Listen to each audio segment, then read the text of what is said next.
नमो अरिहंताणं नमो सिद्धाणं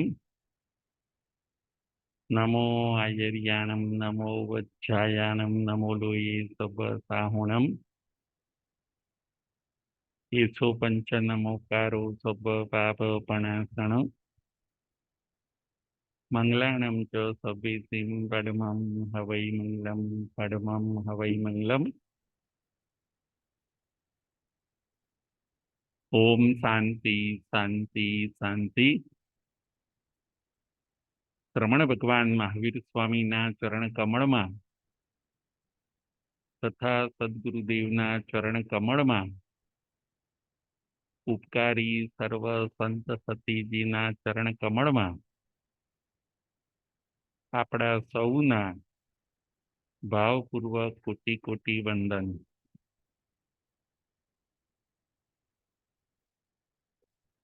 जय जिनेन्द्र। तारीख 9/4/24 स्थानांक सूत्र वाचनी नंबर 19। આજનો આપણો વિષય છે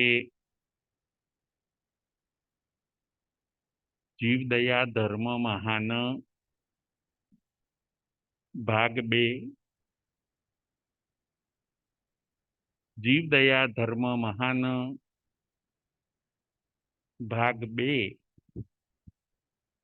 એ આજની આપણી વાંચણીનો વિષય છે। સ્થાનાંક સૂત્રના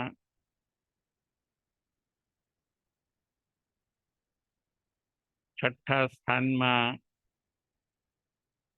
6 પ્રકારની દયા બતાવવામાં આવી છે। દયાના 6 પ્રકાર છે એ કયા કયા? તો પ્રથમ સ્વદયા, બીજી પરદયા, નંબર 3 દ્રવ્ય દયા, નંબર 4 ભાવ દયા, નંબર 5 વ્યવહાર દયા અને નંબર 6 નિશ્ચય દયા। 6 પ્રકારની દયા। ફરીથી પ્રથમ નંબર સ્વદયા, બીજા નંબરની દયા છે પરદયા, ત્રીજા નંબરની દયા દ્રવ્ય દયા, ચોથા નંબરની દયા ભાવ દયા, 5 નંબરની દયા વ્યવહાર દયા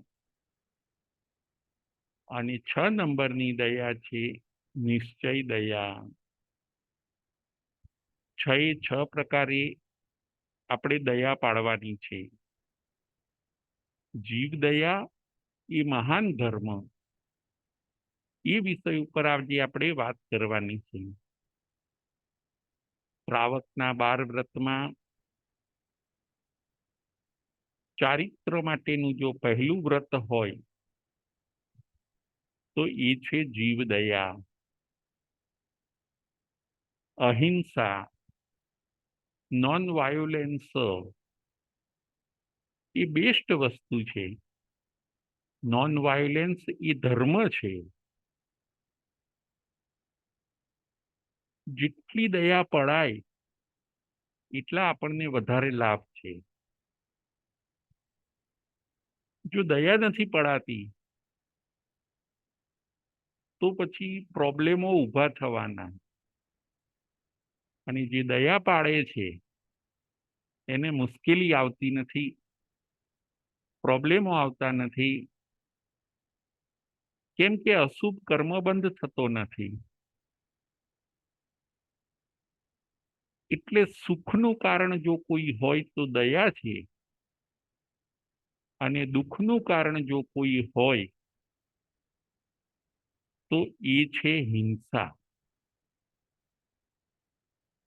વાયોલેન્સ દુઃખનું કારણ છે અને નોન વાયોલેન્સ સુખનું કારણ છે. દયાના લાભ આજે આપણે એ પણ જોઈશું કે દયાના શું શું લાભ છે, એના બેનિફિટ છે. દયાને અપનાવીને આપણે દયાળુ બનવાનું છે, આપણે પ્રેમાળ બનવાનું છે, આપણે લાગણીશીલ બનવાનું છે. એવું ન બને કે આપણું હૃદય દયા શૂન્ય હોય.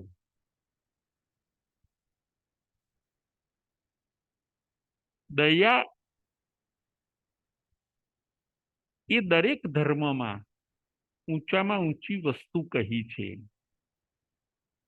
જો કોઈ વ્યક્તિ દયા પાડે છે તો એની અંદર બધા ધર્મ આવી જાય છે, અને કદાચ ધર્મ કરે છે પરંતુ દયા પડાતી નથી તો ધર્મનું ફળ એને જેવું જોઈએ એવું મળતું નથી.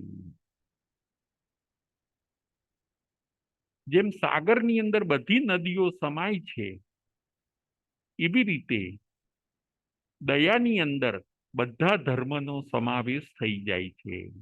અહિંસા પરમો ધર્મ અને અહિંસા પડમો ધર્મ. અહિંસા એ પ્રથમ ધર્મ છે અને અહિંસા એ પરમ ધર્મ છે. જીવો અને જીવવા દો, બીજાને સાતા આપો, બીજાને સુખ આપો, એ છે આપણો દયા ધર્મ. જૈન ધર્મ અહિંસા પ્રધાન છે. જૈન ધર્મ નો પહેલો જ પ્રિન્સિપલ એ છે અહિંસા, દયા, દયાળુ બનો. આજની વાંચણી અંદર આપણે એ જોવાનું છે. 6 પ્રકારની દયા. સ્વદયા. સ્વદયા એટલે શું? તો કે સ્વદયા એટલે પોતે પોતાની દયા પાડવી. પોતે પોતાની દયા પાડે એ છે સ્વદયા. પોતાની દયા કેવી રીતે પડાય? તો કે પોતે પોતાને અશુભ કર્મોથી બચાવે એ છે સ્વદયા. આપણે આપણને અશુભ કર્મથી બચાવીએ એ છે સ્વદયા. આપણે પાપ બંધથી આપણને બચાવીએ એ છે સ્વદયા. આપણે હરગીઝ પાપ ન બાંધીએ એ છે સ્વદયા. સ્વદયા એટલે આશ્રવને રોકવો. સ્વદયા એટલે ખોટી ટેવોથી આપણે આપણને બચાવવા, આપણા આત્માને ખોટી ટેવોથી, કુટેવોથી બચાવવો, એનું નામ છે સ્વદયા. સ્વદયા એટલે ખોટા વ્યસનોથી આત્માને બચાવવો, આળસ અને પ્રમાદથી આત્માને બચાવવો. આપણો આત્મા કોઈ ખોટા દોષોનો શિકાર ન બને એનું ધ્યાન રાખવું, એનું નામ છે સ્વદયા. સ્વદયા એટલે પોતે પોતાની દયા ખાવી, પોતે પોતાને બચાવવું, પોતે પોતાનું રક્ષણ કરવું, કે હું ક્યાંય અશુભ કર્મબંધ ન કરી બેસું, એવું એલર્ટ રહેવું, એવું જાગૃત રહેવું, અને દોષોથી બચવું એનું નામ છે સ્વદયા. જ્યાં સ્વદયા હોય ત્યાં પરદયા નિયમા કીધી. જ્યાં સ્વદયા હોય ત્યાં પરદયા હોય છે જ, પરંતુ જ્યાં પરદયા હોય ત્યાં સ્વદયાની ભજના કીધી, કે કદાચ હોય પણ ખરી અને ન પણ હોય. સ્વદયા એટલે સામાયિક કરવી, સ્વદયા એટલે પૌષધ કરવો. જુઓ, ત્યારે આપણને બચાવીએ છીએ સામાયિકમાં, પૌષધમાં, પ્રતિક્રમણમાં. આપણે અશુભ કર્મ બંધ કરતા નથી. ત્યાગમાં સ્વદયા છે, કારણ કે અશુભ કર્મ રોકાય છે અને આપણે બચી જઈએ છીએ. સ્વદયા હોય ત્યાં પરદયા નિયમા હોય. આ થઈ સ્વદયાની વાત. આપણે આપણને બચાવીએ. નંબર 2, પરદયા. પરદયા એટલે બીજા જીવોનું રક્ષણ કરવું.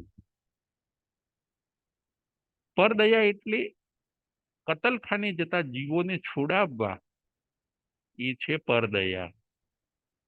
કોઈ મુશ્કેલીમાં હોય અને એને ઉગારી લેવું, એ છે પરદયા. કબૂતરને દાણા નાખવા, ગાયોને ઘાસચારો નાખવો, આ બધું પરદયા છે. હવે ત્રીજા નંબરની દયા, દ્રવ્ય દયા. દ્રવ્ય દયા એટલે શું? દ્રવ્ય દયા એટલે પાળવા ખાતર પાળે દયા, એને દ્રવ્ય દયા કીધી. દ્રવ્ય દયા એટલે પાળવા ખાતર પાળે, ભાવ ન હોય, પરાણે પાળે, ફિઝિકલી પાળે, પરંતુ મેન્ટલી ન પાળે, એ છે દ્રવ્ય દયા. દ્રવ્ય દયા એટલે પરાણે પાળે, વિધાઉટ ભાવ. જે પાળે એવી દયાને દ્રવ્ય દયા કહેવામાં આવે છે.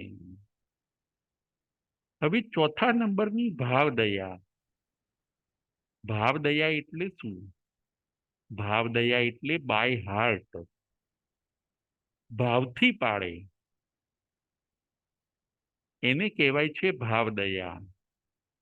ખાલી ફિઝિકલી નહીં, પણ મેન્ટલી પણ દયા પાળે, ભાવથી દયા પાળે.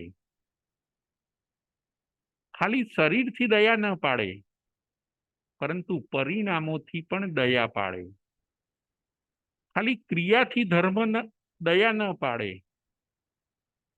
પરંતુ મનના પરિણામો પણ દયાવાળા હોય. મનના પરિણામ પણ દયાવાળા હોય. એવી દયાને ભાવ દયા કીધી. આ ચોથા નંબરની દયા.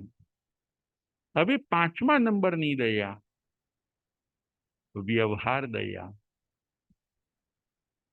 પાંચમા નંબરની દયા વ્યવહાર દયા. વ્યવહાર દયા એટલે શું? તો કે વ્યવહાર દયા એટલે દેખાદેખીથી પાળે.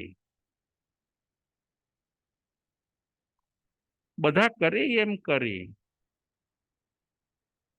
જ્ઞાન ન હોય, ભાવ ન હોય, પણ બસ બધા કરે છે એટલે એ ફોલો કરે છે, એ છે વ્યવહાર દયા. જેમ કે પર્યુષણમાં લીલોતરી ન ખવાય, પર્યુષણમાં કંદમૂળ ન ખવાય, એ દયા પાડે છે, પરંતુ એ કેવું? દેખાદેખીથી, વ્યવહારથી. એ પણ સારું છે, ખોટું નથી. એને જ્ઞાન નથી, ભાવ નથી, પણ બસ બધા નથી કરતા એટલે આપણે નહીં કરવાનું. બધા પાખીના દિવસે કંદમૂળનો ત્યાગ કરે છે એટલે આપણે પણ કરવાનો. બસ આવી દેખાદેખીથી જે દયા પડાય છે જેના જીવનમાં, એને કહેવાય છે વ્યવહાર દયા. વ્યવહારથી દયા પાડે છે. અને છઠ્ઠા નંબરની દયા છે નિશ્ચય દયા. નિશ્ચય દયા એટલે બહુ ઊંચી કક્ષાની દયા. નિશ્ચય દયા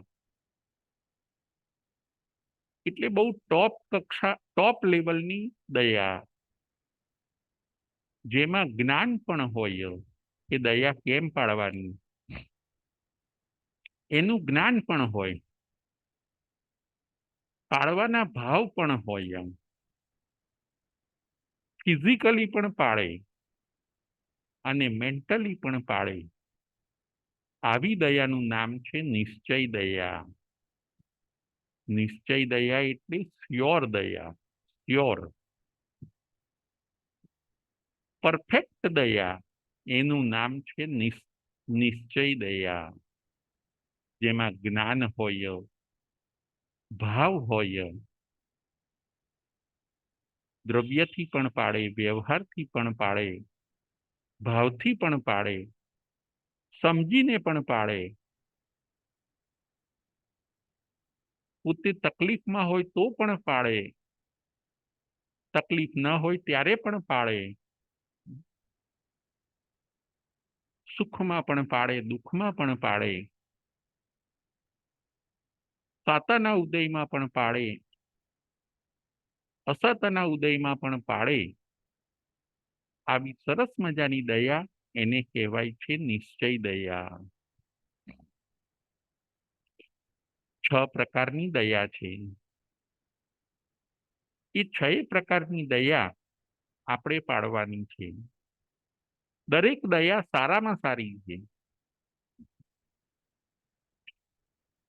પરંતુ એમાં જે ભાવ દયા છે, નિશ્ચય દયા છે, એ બધી તો ખૂબ ઉત્તમ છે. જ્યારે જેવા સંયોગો બને એ પ્રમાણે આપણે દયા પાડવી જોઈએ. એ સંદેશ આમાંથી લેવાનો છે. 6 દયા આપણે પાડીએ તો આપણે અશુભ કર્મ બંધથી અટકીએ છીએ. જીવ દયા ધર્મ મહાન. આપણે આપણા જીવનને હવે દયાથી યુક્ત કરવું છે. અત્યાર સુધી એવું બન્યું કે આપણે દયાનું જ્ઞાન ન હોવાથી આપણે સ્વદયા પણ ન પાડી, પરદયા પણ ન પાડી, દ્રવ્ય દયા પણ ન પાડી, ભાવ દયા પણ ન પાડી, વ્યવહાર દયા પણ ન પાડી અને નિશ્ચય દયા પણ ન પાડી. પડાય તો પાડી અને ન પડાય તો ન પાડી. થયું તો ઠીક છે અને રહી ગયું તો વાંધો નથી. થોડીક આપણી આવી લાપરવાહી રહી, પરંતુ હવે દયાનો મહિમા જાણ્યા પછી આપણે દયાના પરિણામ યુક્ત થવાનું છે. હાલતા ચાલતા, ઉઠતા બેસતા, ઘરના કામકાજ કરતા આપણે કોઈ પણ જીવની હિંસા ન થાય એનું ધ્યાન રાખવાનું છે. કદાચ એક કામ ઓછું થશે તો ચાલશે, એક કામ કદાચ મોડું થશે તો ચાલશે, પરંતુ આપણું જીવન જૈનાયુક્ત હોવું જોઈએ. કારણ કે કોઈ જીવ મરી જાય પછી પ્રાણ પાછા લાવી શકાતા નથી. એ મોટો અપરાધ ગણાય છે.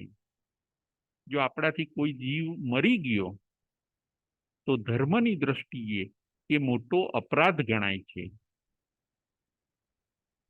અને આપણાથી કોઈ જીવ બચ્યો,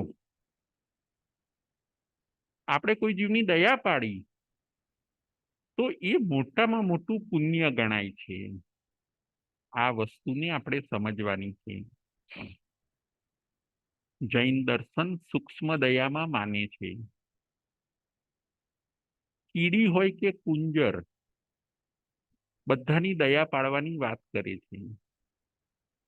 જૈન દર્શન પૃથ્વીકાય, અપકાય, તેવુકાય, વાયુકાય, વનસ્પતિકાય, બે ઇન્દ્રિય, તેઇન્દ્રિય, ચૌરેન્દ્રિય, પંચેન્દ્રિય જીવોની દયા પાડવાનું આપણને સૂચન કરે છે કે આ દયા જ મોટામાં મોટું પુણ્ય છે. આ દયા તમને ન્યાલ કરી દેશે. આ દયા તમને સુખી સુખી બનાવી દેશે. આ દયા તમને પરમ ગતિ આપે છે. અને આ દયામાં એવી તાકાત છે કે એ તમને મોક્ષના શાશ્વત સુખો પણ આપે છે. જીવનમાંથી જો દયા નીકળી ગઈ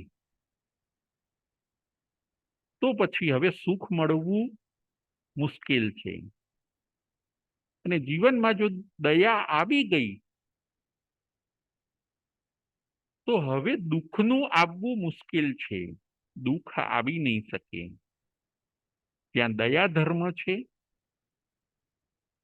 ત્યાં વર્તમાને કદાચ એ જીવ પૂર્વકર્મથી દુઃખી હોઈ શકે, પરંતુ એનું ભવિષ્ય તો ઉજળું જ છે. એવું માનીને આપણે દયા ધર્મને, જૈના ધર્મને ચરિતાર્થ કરવાનો છે. ઊંચી દયા પાડવા માટે આપણે 4 બાબતોનું ધ્યાન રાખવું જોઈએ. હવે એ વાત હું આપને બતાવું છું. 6 દયાની વાત અહીંયા પૂરી થઈ. ઊંચી દયા પાડવા માટે આપણે 4 બાબતોનું ધ્યાન રાખવું જોઈએ. સારામાં સારી દયા પાડવા માટે આપણે 4 બાબતોનું ધ્યાન રાખવું જોઈએ. નંબર 1, બહુબીજ અને કંદમૂળનો ત્યાગ કરવો જોઈએ. નંબર 2, આરંભી વસ્તુઓનો ત્યાગ કરવો જોઈએ. નંબર 3, નોનવેજ વાળી હોટલોનો ત્યાગ કરવો જોઈએ. અને નંબર 4, જૂઠ, ચોરી, કપટ અને દગો આ બધી પ્રવૃત્તિનો ત્યાગ કરવો જોઈએ. ફરીથી ઊંચી દયા પાડવા માટે આપણે 4 બાબતોને ધ્યાનમાં રાખવી જોઈએ. નંબર 1,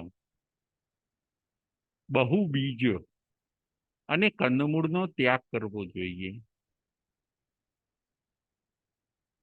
નંબર 2, આરંભી વસ્તુઓનો ત્યાગ કરવો જોઈએ. નંબર 3, નોનવેજ વાળી હોટલોનો ત્યાગ કરવો જોઈએ. અને નંબર 4, જૂઠ, કપટ, ચોરી, દગો એવી દુષ્પ્રવૃત્તિઓનો ત્યાગ કરવો જોઈએ. આ 4 બાબતોને આપણે થોડી વિસ્તારથી સમજીએ. નંબર 1, ઊંચી દયા પાડવા માટે શું ધ્યાન રાખવાનું? તો કે નંબર 1, બહુબીજવાળી વસ્તુઓ અને કંદમૂળનો ત્યાગ કરવો જોઈએ. બહુબીજવાળી વસ્તુઓ જેમ કે રીંગણ છે, એ બહુબીજવાળા છે. એની અંદર ઘણા બધા બીજ હોય છે. એક બીજમાં એક જીવ. આપણે રીંગણ આદિનું શાક ખાઈએ તો ઘણા બધા જીવોની હિંસા થાય છે. અસાતા વિધનીય કર્મ બંધાય છે. બહુબીજમાં કોણ કોણ આવે? રીંગણ છે, ભીંડા, ટીંડોળા, અંજીર છે, ડ્રાય ફ્રૂટમાં અંજીર, દાડમ છે, આ બધા બહુ બીજવાળા પદાર્થો છે. બહુ બીજવાળા પદાર્થોનો ત્યાગ કરવાથી દયા પળાય છે. કારણ કે એક એક બીજમાં એક એક જીવ હોય છે. આને બહુ બીજ કહેવાય છે. એમાં અનંત જીવ નથી. બહુ બીજ અને કંદમૂળનો ત્યાગ કરવો જોઈએ. વાત આપણે એ ચાલે છે. કંદમૂળમાં અનંતા જીવ છે. એક સોયની અણી ઉપર કંદમૂળ રહે એટલામાં અનંત જીવ છે. અનંત એટલે એન્ડલેસ. આપણે થોડું પણ કંદમૂળ ખાઈએ અનંત જીવોને માર્યાનું પાપ લાગે છે. લસણની એક કળીમાં અનંત જીવો છે. એક કળી જો લસણની ખાવામાં આવે તો પણ અનંત જીવોને માર્યાનું મોટું પાપ આપણને લાગે છે. દયા જળવાતી નથી. હિંસા થાય છે. આપણે પાપના ભાગીદાર થઈએ છીએ. એ બાંધેલું પાપ કર્મ જ્યારે ઉદયમાં આવે છે ત્યારે એનો વિપાક પછી ખૂબ કડવો હોય છે. એટલે જેમાં ઓછા જીવ હોય એવી વસ્તુ આપણે ખાવી જોઈએ.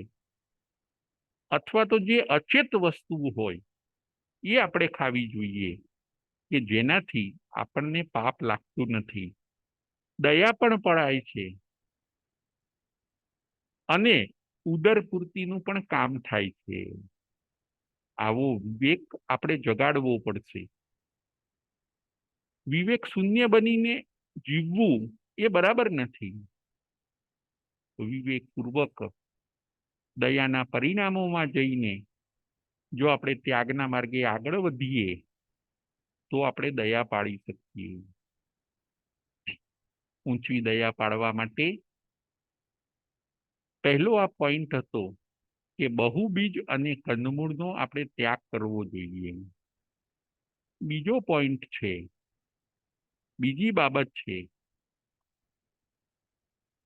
આરંભી વસ્તુઓનો ત્યાગ કરવો જોઈએ. આરંભી વસ્તુઓનો ત્યાગ જે મોટી જીવ હિંસાઓથી બને છે એવી વસ્તુઓનો ત્યાગ કરવો જોઈએ. જેના પ્રોડક્ટમાં જેને બનાવવામાં ઘણા જીવોની હિંસા થાય છે એને બહુ આરંભી વસ્તુઓ કહેવામાં આવે છે અથવા મહાઆરંભી કહેવામાં આવે છે. જેમાં અનંતા જીવોનો કચ્ચર ઘાણ થાય છે એવા આરંભી વસ્તુઓનો આપણે ત્યાગ કરવો જોઈએ. એવી આરંભી વસ્તુઓ કઈ કઈ? તો મધ. મધ એટલે હની. જે રિયલ મધ આવે છે એ આરંભી વસ્તુ છે. કેટલીય મધમાખીઓને મારીને પછી એ રિયલ મધ લાવવામાં આવે છે, એનું વેચાણ થાય છે. આવા મધનો આપણે ત્યાગ કરવો જોઈએ. સિલ્કની જે બધી વસ્તુઓ છે, પ્યોર સિલ્કની વસ્તુઓ, એ પણ ખૂબ આરંભ સમારંભથી બને છે. કેટલા ઈયળો અને કોસેટોને મારવામાં આવે ત્યારે સિલ્કની વસ્તુઓ બને છે. સાબુદાણા પણ એવા આરંભ સમારંભથી બને છે. આરંભ સમારંભ વાળી વસ્તુઓમાં હજી પણ આપણે જો આગળ જોઈએ તો હાથી દાંતની વસ્તુઓ, લેધરના પર્સ, પાકીટ, પરફ્યુમ, બધા જેમાં પંચેન્દ્રિય જીવોની હત્યા થતી હોય એવી બધી લેધરના શૂઝ, એ બધાનો આપણે ત્યાગ કરવો જોઈએ. કારણ કે એ બધાનો જો આપણે વપરાશ કરીએ તો આપણને અનુમોદનાનું પાપ લાગે છે. જેણે એ પાપ કર્યું એને આપણે અનુમોદના કરી ખરીદીને. આપણે જો ખરીદીશું નહીં, અનુમોદના નહીં કરીએ, તો એ વેચનાર પોતે આવો આરંભ સમારંભ કે આવું મારવાનું કામ બીજી વાર કરશે નહીં. લેધરની વસ્તુઓ, પીંછાઓની વસ્તુઓ, દવાઓમાં ઘણીવાર બધું નોનવેજ આવતું હોય એવી વસ્તુઓ, એ બધી વસ્તુઓનો જે મહાઆરંભથી બને છે એનો આપણે ત્યાગ કરવો જોઈએ, તો આપણે ઊંચી દયા પાડી શકીએ. ઘણીવાર કેક હોય, એ કેકની અંદર પણ એગ્સનો રસ આવતો હોય. અમુક ચોકલેટો હોય, એ ચોકલેટની અંદર પણ નોનવેજ આવતું હોય. એનિમલની ચરબી આવતી હોય, હાડકાનો પાવડર આવતો હોય. આપણે ચેક કરવું જોઈએ. શુદ્ધ શાકાહાર એ આપણો ખોરાક હોવો જોઈએ. એન કેન પ્રકારેણ નોનવેજ આપણા શરીરમાં જવું ન જોઈએ, કારણ કે નોનવેજની જો ટેવ પડી જશે પછી દયા બાકાત થઈ જશે. શાકાહારને આપણે પકડી રાખવાનું, બધી વસ્તુ ચેક કરવાની, ચુસ્ત શાકાહારી બનવું. કંદમૂળ ખાવાની પણ જો ભગવાન ના પાડે છે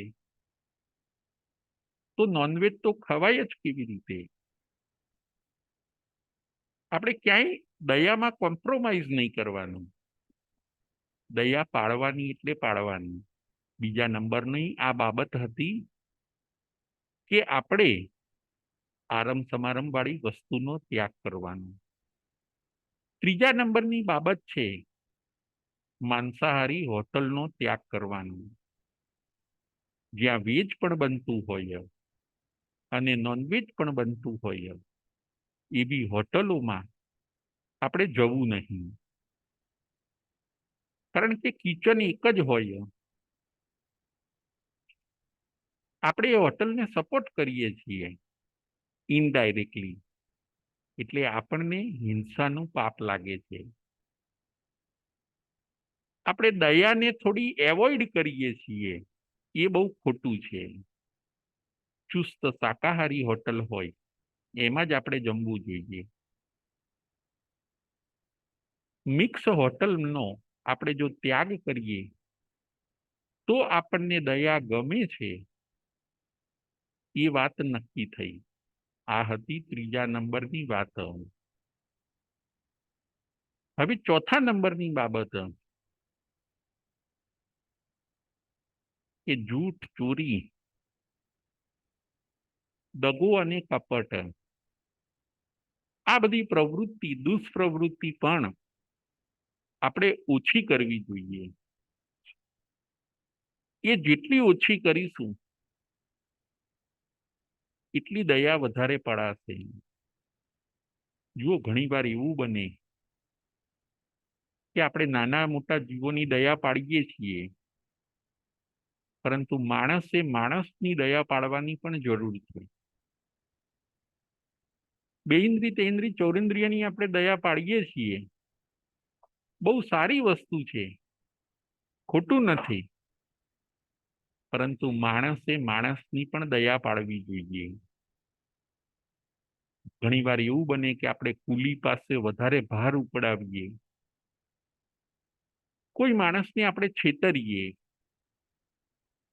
તો એ દયામાં ઉણપ ગણાય. આપણને દયા નથી એવું નક્કી થાય છે. કોઈ માણસને આપણે છેતરીએ, એને સેમ્પલ આપણે બીજું બતાવ્યું અને માલ બીજો આપ્યો. કદાચ એવું બને કે રદ્દી માલ આપ્યો અને પૈસા વધારે લીધા, તો આમાં એ વાત નક્કી થઈ કે આપણને બીજા જીવો પ્રત્યે દયા નથી. હમદર્દી નથી, કારણ કે પૈસા કમાવાના લોભે આપણે દયાને સાઈડમાં કરી બીજાને છેતરવું એ દયા ન કહેવાય. એમ દયાળુ બીજાને છેતરી ન શકે, એ વસ્તુ પણ આપણે સમજવાની છે. બીજાને દગો ન કરવો એ પણ દયા છે. બીજાને છેતરવું નહીં એ પણ દયા છે. કપટ ન કરવું, કોઈ ભોળા માણસનો ગેરલાભ ન ઉઠાવવો, એ પણ બધા દયાના જ પ્રકારો છે. કોઈની સાથે ઝઘડવું નહીં, એ પણ દયા છે. આ ચોથા નંબરની બાબતમાં આપણે આ બધું સમજવાનું છે. જો કોઈની સાથે આપણે બહુ ઝઘડીએ,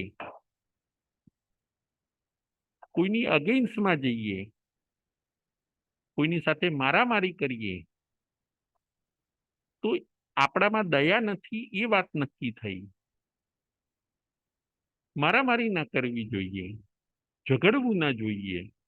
શાંતિથી, પ્રેમથી આપણે આપણા વાતની રજૂઆત કરવી જોઈએ. જો કોઈ મારામારી કરે છે, દ્વેષ કરે છે, તો પછી દયા નીકળી જાય છે જીવનમાંથી. વિનય કરવો એ પણ દયાના જ પ્રકાર છે. સેવા કરવી એ પણ દયાના જ પર્યાયો છે. વિનય, સેવા, દાન આપવું, કોઈ જીવને દાન આપવું એ પણ દયાના જ પર્યાયો છે. ચોથી બાબતમાં આપણે આ જોવાનું છે કે કોઈ સાથે આપણે, દુનિયાના કોઈ પણ જીવ સાથે આપણે કપટ ન કરીએ, દગો ન કરીએ, ઝઘડીએ નહીં, મારામારી ન કરીએ, એના ઉપર દ્વેષ, ઈર્ષા કરીને એને મોટું નુકસાન થાય એવો આપણે કોઈ પ્રયત્ન ન કરીએ. દયાળુ આવું કરી જ કેવી રીતે શકે? જો આવા અશુભ પરિણામોમાં આપણે જઈએ તો તરત જ દયા સાઈડમાં થઈ જાય છે. માણસે માણસ પ્રત્યે પણ દયા રાખવાની છે. હું એ કહેવા માંગુ છું કે આજે એવું બન્યું છે કે માણસને માણસ ઉપર દયા નથી. કદાચ માણસને એનિમલ ઉપર દયા આવે છે, માણસને પશુ પક્ષીઓ ઉપર દયા આવે છે, પરંતુ આજે માણસને માણસ ઉપર દયા નથી. જ્યારે જો માણસ માણસ ઉપર દયા લાવે તો એ ઘણો આગળ નીકળી જાય. એમ આપણે કોઈક ચોરી કરી લે, કોઈની વસ્તુ ઉઠાવી લે, ચોરી કરે, તો પણ દયા જળવાતી નથી. કારણ કે હૃદયને કઠોર બનાવ્યા વગર ચોરી થતી નથી. અને જ્યારે હૃદય કઠોર બને છે ત્યારે એમાંથી દયા નીકળી જાય છે. કારણ કે હૃદય નિર્દય બન્યું ત્યારે જ મનુષ્ય ચોરીનું કાર્ય કરી શક્યો. એટલે આ બધા અનિષ્ટ તત્વોથી પણ આપણે બચવાનું છે, તો આપણે ઊંચી દયા પાડી શકીશું. વાત હતી આપણી ઊંચી દયા પાડવા માટે 4 બાબતોનું ધ્યાન રાખવાનું. ફરીથી એ 4 બાબતો કઈ હતી? નંબર 1, બહુબીજ અને કંદમૂળનો ત્યાગ કરવો. નંબર 2, આરંભી વસ્તુઓનો ત્યાગ કરવો. નંબર 3, નોનવેજ વાળી હોટલનો ત્યાગ કરવો. અને નંબર 4, ચોરી, દગો, કપટ, જૂઠ, મારામારી અને દ્વેષ ભર્યો વ્યવહાર કોઈ પણ મનુષ્ય સાથે આપણે ન કરીએ. જો આપણે આવું કરીશું તો આપણે ઊંચી દયા પાડી શકીશું. આપણે હવે ઊંચી દયા પાડવાના રસ્તે જવાનું છે, તો જ આપણા આત્માનું કલ્યાણ થશે.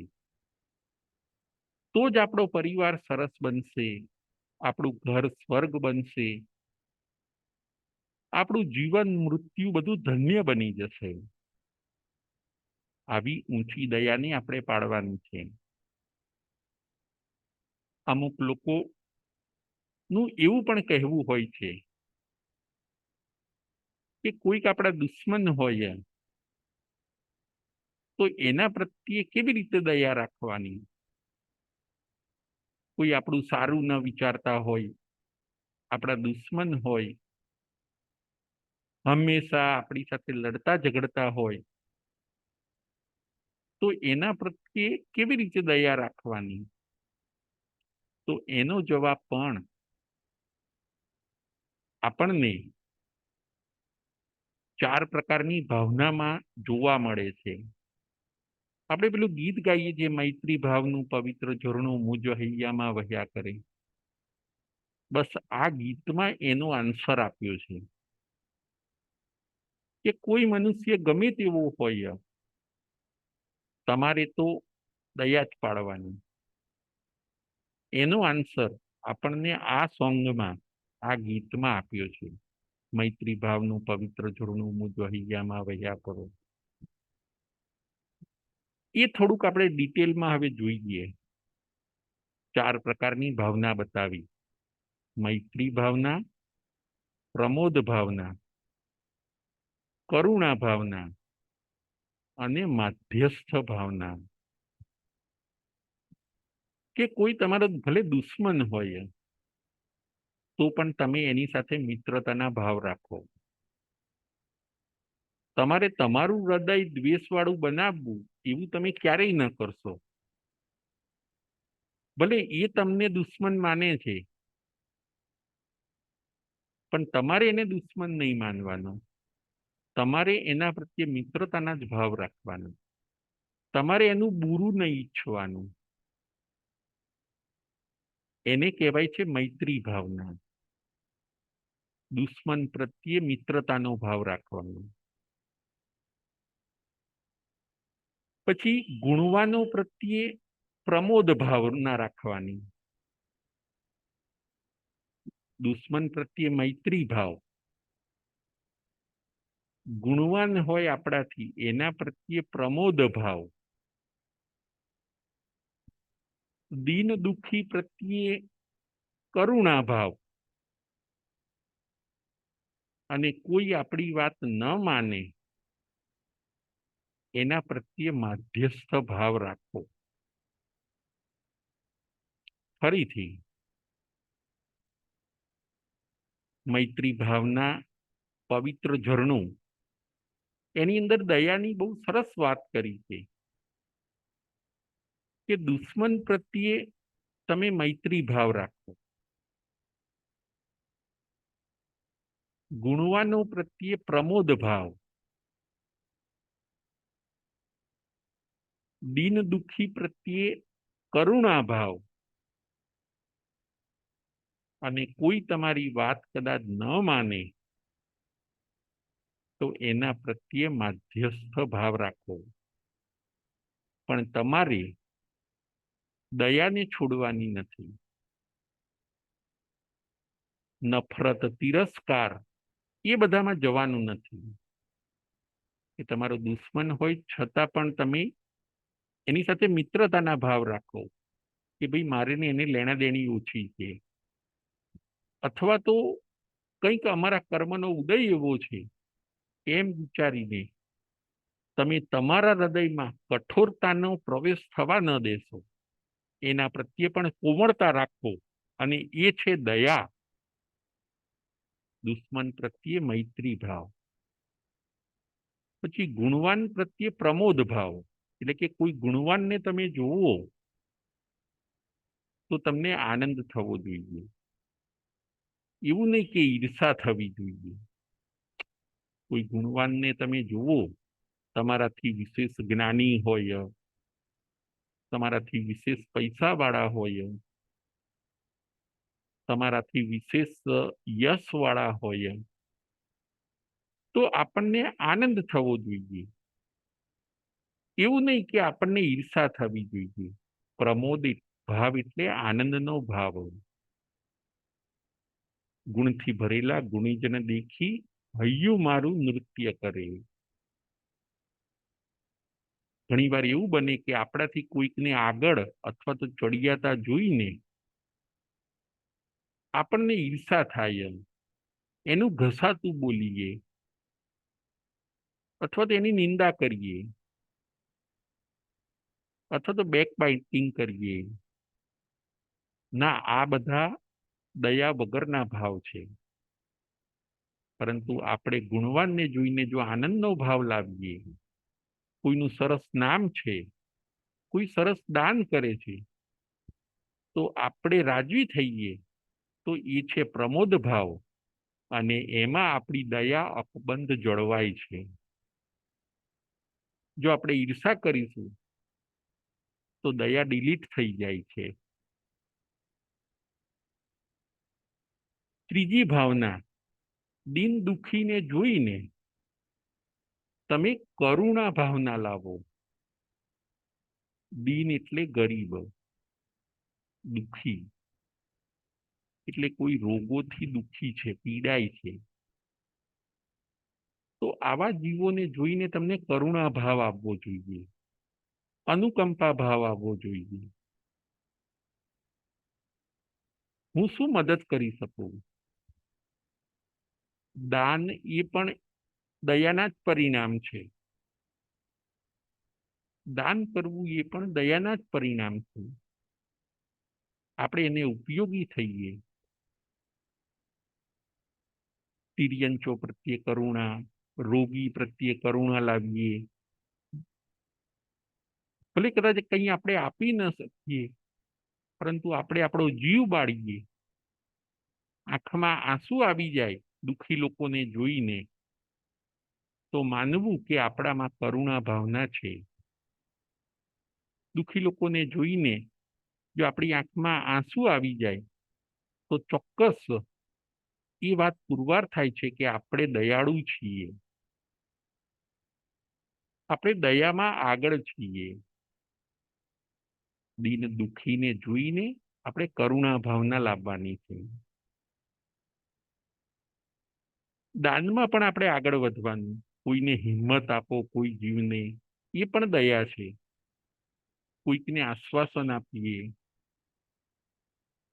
કોઈકને વસ્ત્ર આપીએ, કોઈને ખોરાક આપીએ, આ બધા દયાના જ પર્યાયો છે.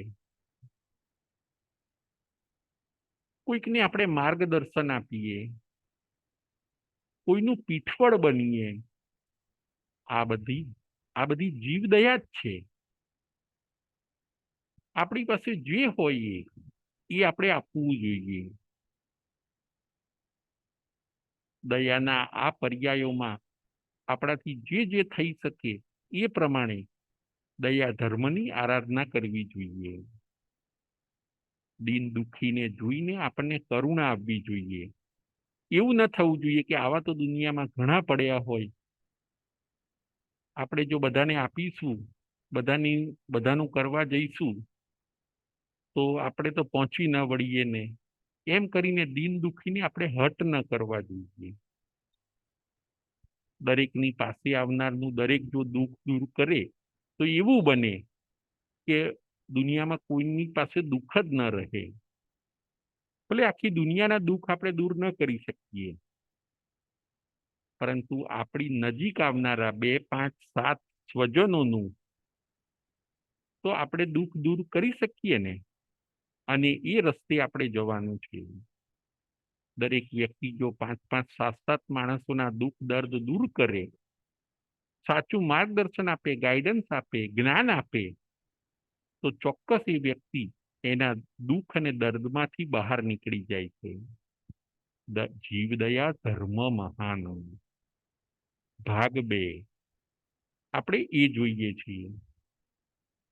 3 ભાવનાની વાત થઈ. હવે ચોથી ભાવના છે કે કોઈ કદાચ તમારી વાત ન માને, તો તમે માધ્યસ્થ ભાવના કેળવો. એવું પણ બને કે તમારી સાચી વાત હોય તો એ કોઈ સ્વીકારે નહીં, તો તમને દ્વેષ ન થવો જોઈએ. તમને એના પ્રત્યે તિરસ્કારનો ભાવ ન થવો જોઈએ, કારણ કે દ્વેષ અને તિરસ્કાર એ દયા નથી. કદાચ આપણી કોઈ વાત ન માને તો આપણે શાંતિ રાખવી જોઈએ કે ભાઈ કદાચ એ વ્યક્તિનો પુણ્યોદય નથી અથવા તો આપણો આદિ નામ કર્મનો ઉદય નથી એટલે આવું બને છે. આપણે તેનું સાચું ગાઈડન્સ આપ્યું, કઈ વાંધો નહીં, આપણી વાત નથી માનતો, પછી એ વ્યક્તિ બીજી વાર આપણને મળે, ત્રીજી વાર મળે, છતાં પણ એ જ પ્રેમ અને એ જ લાગણી.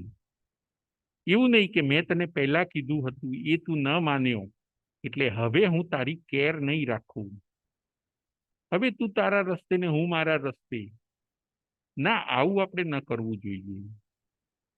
એ કદાચ આપણી વાત ન માને, આપણી વાતને એવોઇડ કરે, છતાં પણ આપણે તે એના પ્રત્યે દયાના જ ભાવ રાખવાના.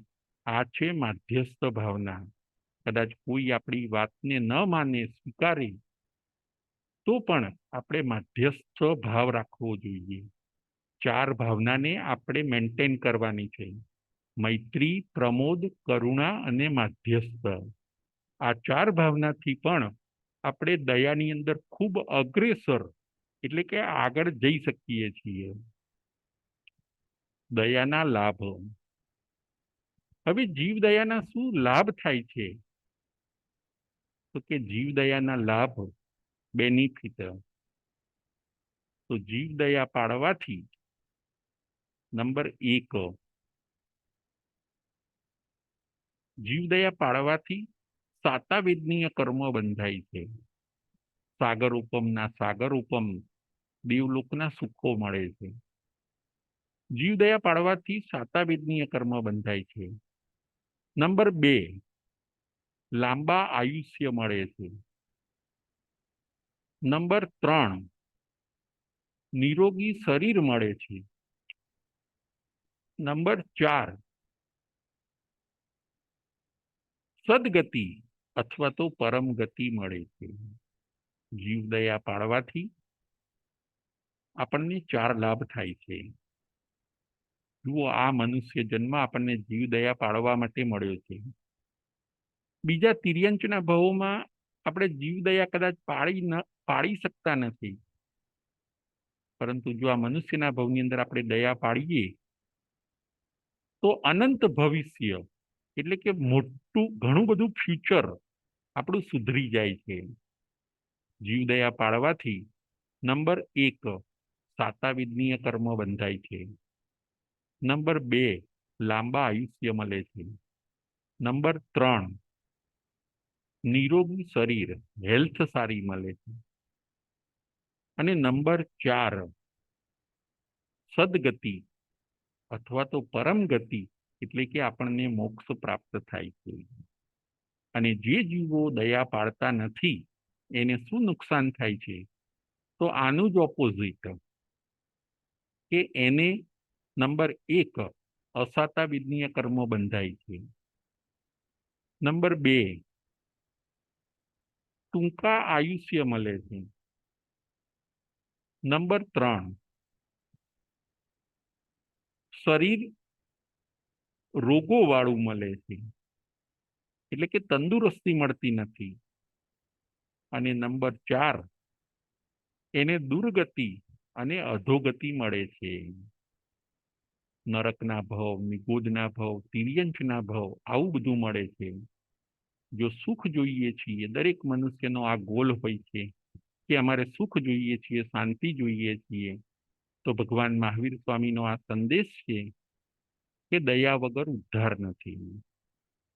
જો તમે નિર્દયી બન્યા તો તમે સુખ શાંતિને મિસ કરશો, પ્રેઝન્ટ ટાઈમમાં પણ મિસ કરશો અને ફ્યુચરમાં પણ મિસ કરશો. સુખ શાંતિનો જો કોઈ રસ્તો હોય તો એ છે દયા. જેમ સરોવર હોય, એ સરોવરમાં પાણી હોવું જોઈએ, લેક. પાણી ન હોય તો કે ન ચાલે. એમ હૃદયની અંદર દયા હોવી જોઈએ. જો હૃદયમાં દયા ન હોય તો પછી મનુષ્ય જન્મનો કોઈ આપણે બેનિફિટ ન ઉઠાવ્યો. લેકમાં પાણી હોવું જોઈએ. ફૂલની અંદર સુગંધ હોવી જોઈએ, ઘડિયાળની અંદર પાવર હોવો જોઈએ, તો એની કિંમત છે. એવી રીતે જીવનની અંદર દયા હોવી જોઈએ. દયા ધર્મ કા મૂલ હે, પાપ મૂલ અભિમાન, તુલસી દયા ન છાડીએ, જબ તક ઘટ में પ્રાણ. દયા એ ઊંચામાં ઊંચો ધર્મ છે. આપણે આવી સરસ દયાને અંગીકાર કરવાની છે. દરેક જીવો પ્રત્યે આપણે દયાનો ભાવ કેળવીએ. નાના મોટા, ઘરના બહારના, જાણીતા અજાણ્યા દરેક જીવોને આપણે હેલ્પફુલ થઈએ, મદદરૂપ થઈએ. ક્યાંય એવું ન બને કે આપણે દયા છોડીને નિર્દયી બની જઈએ. આવા સરસ ભાવોને અંગીકાર કરીને આપણે આજથી આપણું હૃદય દયાવાળું બનાવવાનું છે.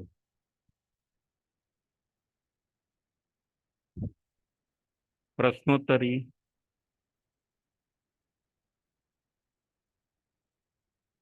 પ્રશ્ન નંબર 1, દયાના 6 પ્રકાર કયા કયા? દયાના 6 પ્રકાર કયા કયા?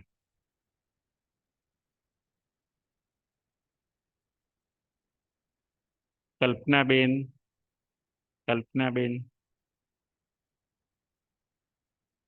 દયાના 6 પ્રકાર. કલ્પનાબેન.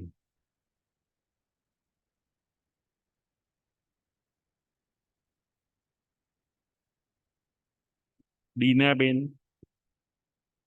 દયાના 6 પ્રકાર છે. જય જીનેન્દ્ર. જય જીનેન્દ્ર. જય જીનેન્દ્ર.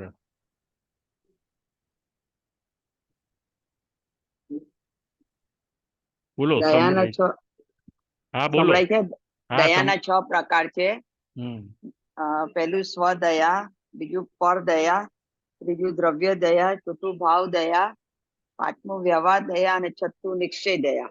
બહુ સરસ, બહુ સરસ. Thank you. હવે આગળ. ઊંચી દયા પાડવા માટે આપણે કઈ 4 બાબતોનું ધ્યાન રાખવું જોઈએ? ઊંચી દયા પાડવા માટે આપણે કઈ 4 બાબતોનું ધ્યાન રાખવું જોઈએ? ચૈતાલીબેન.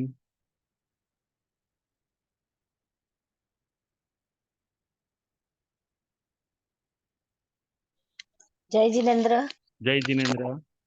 ઊંચી દયા પાડવા માટે આપણે 4 મહત્વની બાબતોનું ધ્યાન રાખવું જોઈએ. એમાં પહેલું બહુબીજ કે કંદમૂળનો ત્યાગ કરવો જોઈએ. બીજું આરંભી વસ્તુઓનો ત્યાગ કરવો જોઈએ કે જે વધારે પડતી મોટી જીવ હિંસાથી બનતી હોય અને એની પાછળ બહુ આરામ કરવો પડતો હોય તો એવી વસ્તુઓનો ત્યાગ કરવો જોઈએ. ત્રીજા નંબર ઉપર નોનવેજ જેમાં રંધાતું હોય એવી મિક્સ હોટલ કે રેસ્ટોરન્ટમાં જવાનો ત્યાગ કરવો જોઈએ. અને ચોથા નંબરમાં જૂઠ, ચોરી, કપટ, દગો વગેરે પ્રવૃત્તિઓનો આપણે ત્યાગ કરવો જોઈએ. એના બદલે રાગ, દ્વેષ, ઈર્ષ્યાને છોડીને માણસ માણસ પ્રત્યે પ્રેમ ભાવ, દયા, કરુણા ભાવ એવી રીતે વર્તવું જોઈએ. બહુ સરસ, બહુ સરસ. Thank you. હવે આગળ.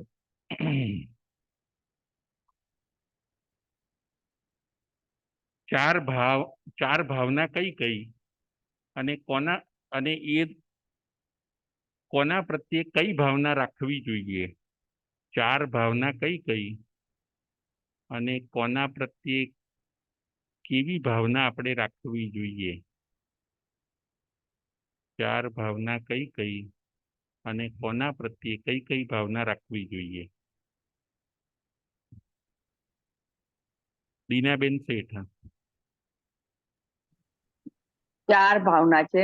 પહેલી મૈત્રી ભાવના, બીજી કરુણા ભાવના, ત્રીજી દીન દુખીની દયા જે પાડે એ ભાવના, દયા ભાવના, ચોથી માધ્યસ્થ ભાવના. આપણે કોઈના પ્રત્યે દ્વેષ, તિરસ્કાર ન થવું. કોઈ આપણી વાત માને કે ન માને તો તેના પર દ્વેષ ન રાખવો, તિરસ્કાર ન કરવો. બરાબર. બરાબર. એટલે 4 ભાવના: મૈત્રી, પ્રમોદ, હા, મૈત્રી, પ્રમોદ, કરુણા અને માધ્યસ્થ. માધ્યસ્થ ભાવના. બહુ સરસ, બહુ સરસ. Thank you. હવે આગળ બીજો પ્રશ્ન. જીવ દયાથી કયા લાભ થાય છે? છેલ્લો પ્રશ્ન. જીવદયાથી કયા લાભ થાય છે? ચૈતાલીબેન, જીવદયાથી કયા લાભ થાય છે? જય જિનેન્દ્ર. જય જિનેન્દ્ર. જીવદયાથી 4 પ્રકારના લાભ થાય છે. પહેલું, સાતાવેદનીય કર્મ બંધાય છે. સાગરોપમ કે દેવલોકના સુખો પ્રાપ્ત થાય છે. બીજા નંબર ઉપર જીવદયા પાડવાથી લાંબુ આયુષ્ય પ્રાપ્ત થાય છે. ત્રીજા નંબરમાં નિરોગી કાયા એટલે કે નિરોગી શરીર પ્રાપ્ત થાય છે.